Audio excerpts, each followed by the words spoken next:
Le Seigneur soit avec vous. Bonne nouvelle de Jésus-Christ selon saint Matthieu.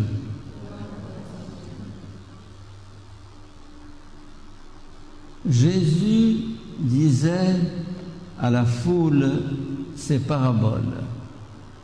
Le royaume des cieux est comparable à un trésor caché dans un champ.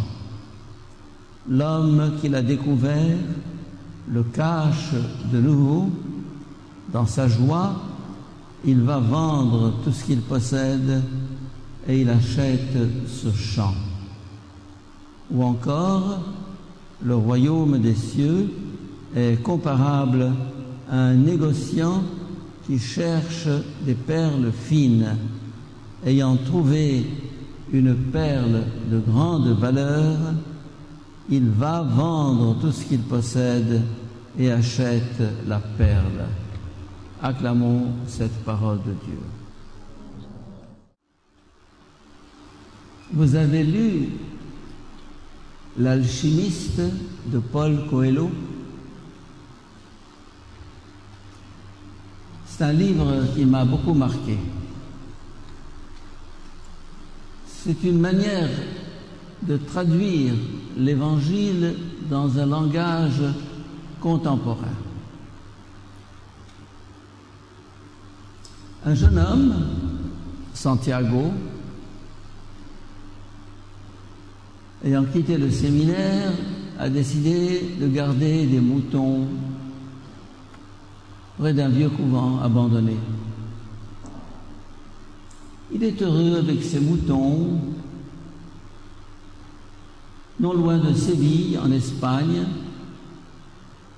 et la vie est belle au milieu des arbres et de la nature. Puis un jour, il a un rêve qui lui dit: si tu quittes tes moutons et ton église, et si tu vas en Égypte, tu trouveras un trésor au pied des pyramides. Un trésor. L'Évangile d'aujourd'hui nous parle d'un trésor. Quelqu'un qui trouve un trésor, il vend tout ce qu'il a pour acheter le champ. Ou bien, on parle d'une perle de grand prix, il vend tout ce qu'il a pour acheter cette perle. Mais revenons à Santiago. Il consulte une gitane qui lui dit: ton rêve est vrai. Et puis un homme lui apparaît, Melchisédek, un vieillard, qui lui dit: chacun de nous a une légende personnelle, c'est-à-dire une aventure à vivre. S'il la vit, il a réalisé son existence. Sinon, il l'a raté.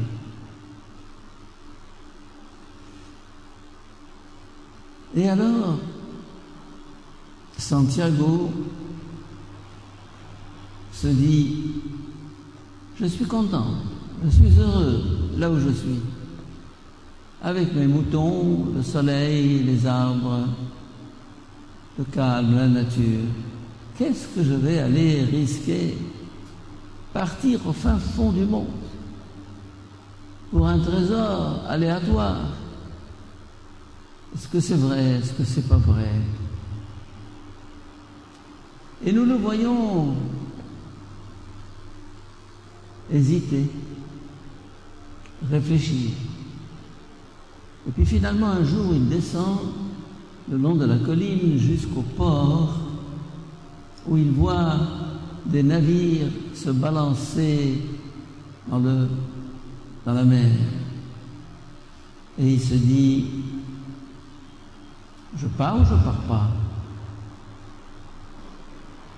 Il regarde sa colline, il regarde la mer.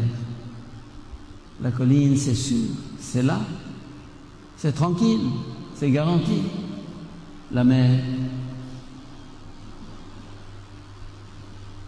Partir dans des pays inconnus, risqués.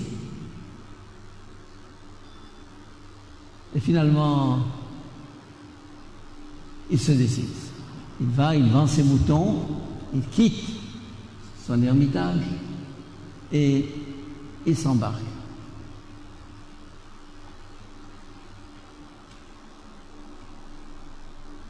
Il s'embarque. Et pour ceux qui connaissent l'histoire, il se fera voler tout l'argent qu'il avait. Il sera obligé de travailler. Et il va en plein désert, il traverse des contrées inconnues, parlant une langue inconnue, l'arabe. Et bref, je ne vais pas vous raconter tout le roman, qui est passionnant, mais ce qui est intéressant, c'est que il a tout risqué pour ce trésor, à travers toutes sortes de péripéties. Il découvre ce trésor non pas au pied des pyramides, car il n'a rien trouvé là-bas, mais au fond de lui-même. Et quand il revient, il est complètement transformé. Mes chers amis, souvent dans notre vie, nous sommes tranquilles avec notre appartement, notre frigo, notre famille, notre travail. Tout semble aller très bien.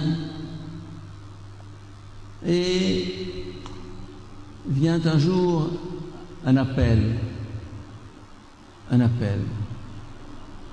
Ce n'est pas le même pour chacun et chacune. Mais il s'agit de risquer, de tout risquer, de tout miser. Et tout à l'heure, nous aurons un cantique très intéressant, tout quitter pour te suivre.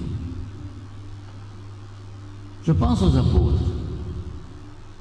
Ils avaient leur famille et leur métier. Et voilà que Jésus passe. Quand Jésus passe dans une vie,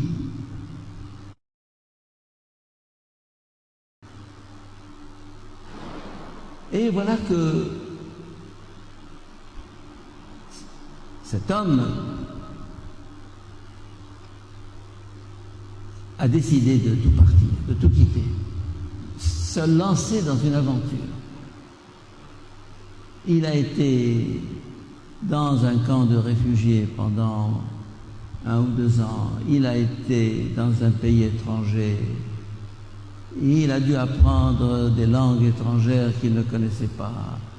Il a été rejeté par sa famille et son milieu. Il continue. Je ne vous dirai pas qu'est-ce qu'il a fait comme dernière folie.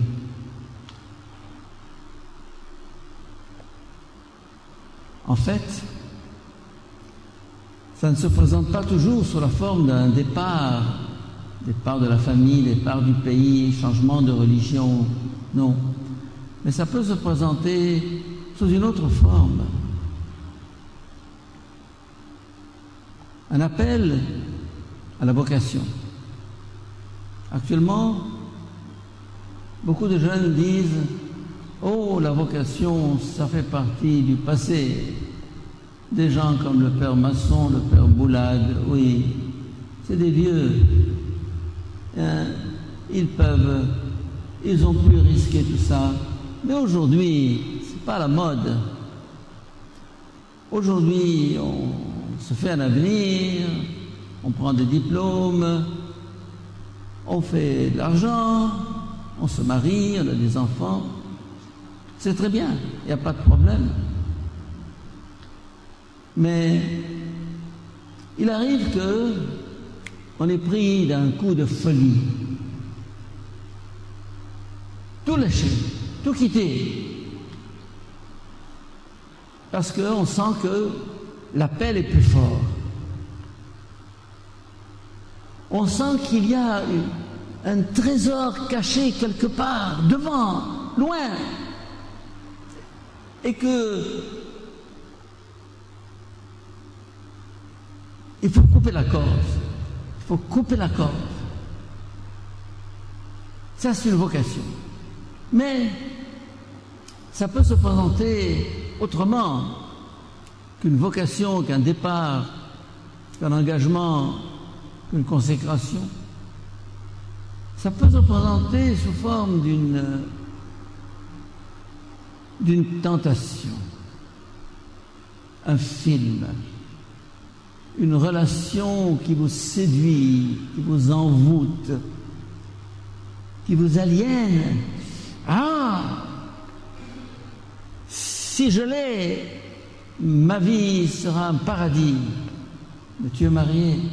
Oh, tu sais, mariage actuellement, ça ne tient pas debout. Que de fois on se sent menacé dans ce qu'on a de plus cher, de plus important, de plus sacré. Il ne s'agit pas de quitter le pays, de partir en aventure à l'autre bout du monde. Il s'agit de dire non, ou bien oui. C'est-à-dire, alors que tout votre être est attiré par cette tentation, ce désir qui vous possède, être capable de rester fidèle à ce qu'il y a de plus sacré, de plus important au fond de nous, cette perle précieuse, ce trésor. Et ceci, chacun de nous l'a vécu à un moment ou à l'autre, ou le vit maintenant. La tentation de vendre son âme, de brader ses principes, de trahir ses valeurs, alors qu'on dit aux autres, mais ça c'est important, soi-même on s'aperçoit tout à coup qu'on s'est trahi soi-même, ou qu'on est sur le point de le faire, et qu'on est là, sur la corde raide, en se disant, le ferai-je, ne le ferai-je pas? Et toute la vie, tout l'avenir, et toute ta famille est suspendue à cette décision.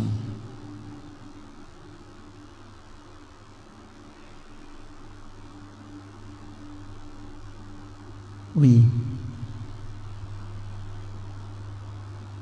Le Christ nous dit que pour le suivre, il y a un prix à payer. Il y a un prix à payer. Et c'est ce prix qui fait la valeur de notre engagement. C'est cher, c'est dur, c'est difficile, c'est pratiquement impossible. Et c'est là que il faut tout à coup se dire, c'est tout ou rien. Tout mon passé, toute mon éducation, tous mes principes, tout cela dans un plateau de la balance, et là, l'autre appel, la tentation, la séduction, le vertige qui nous prend.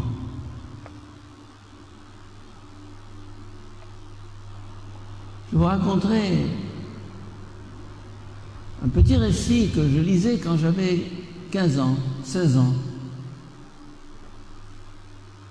C'est un jeune Français, scout routier, Guy de la Rigaudie, pour les anciens parmi vous.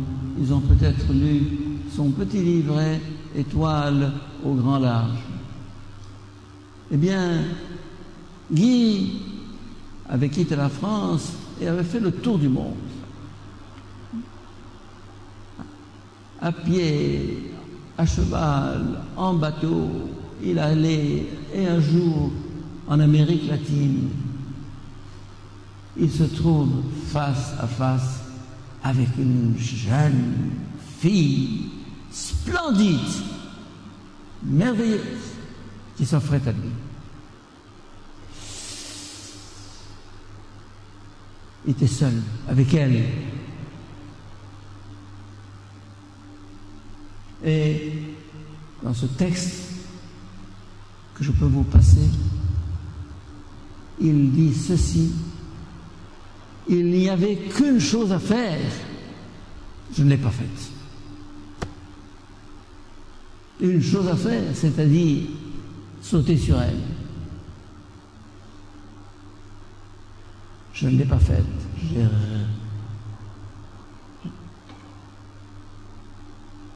J'ai bondi sur mon cheval et de toute la force de mes pieds, j'ai foncé dans la forêt, j'ai foncé dans la nature pour quitter, pour m'échapper.